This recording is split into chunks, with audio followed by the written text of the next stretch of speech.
Vice President, Vanessa White, Deputy Center Director here at Johnson. Nice to meet you. Those that particular, that's a basalt.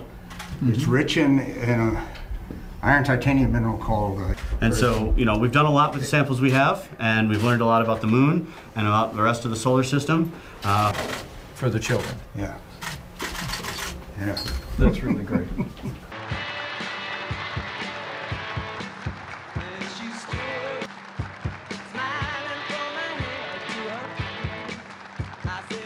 While our sights are once again set on our lunar neighbor, this time we're not content with just leaving behind footprints, or even to leave it all.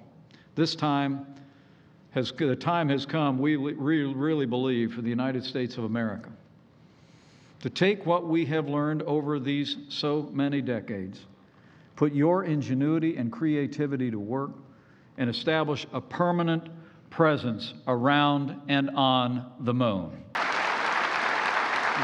Our administration is swiftly advancing the most important precursor to outposts on the moon and the mission to Mars, the first space station that will orbit our nearest neighbor, the Lunar Orbital Platform.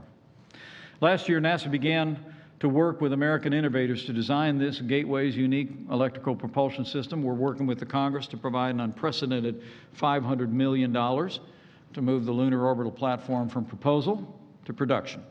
We're only a few short years away from launching the Gateway's first building blocks into space, turning science fiction into science fact.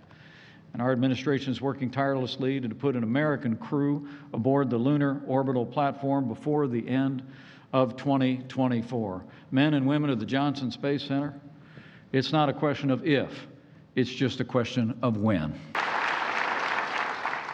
I'm going to make you a promise. Soon and very soon, American astronauts will return to space on American rockets launched from American soil.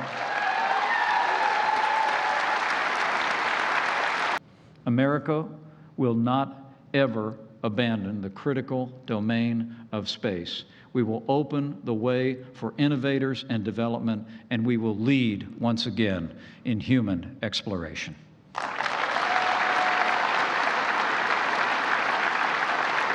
Just this week, the Pentagon released a report showing that China is aggressively weaponizing space.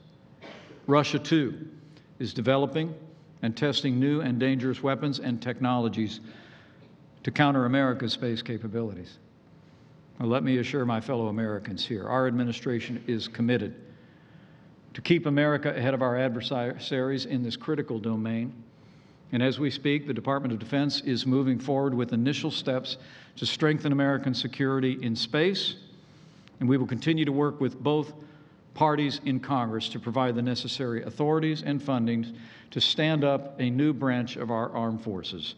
And the United States Department of Space Force will be a reality by the year 2020.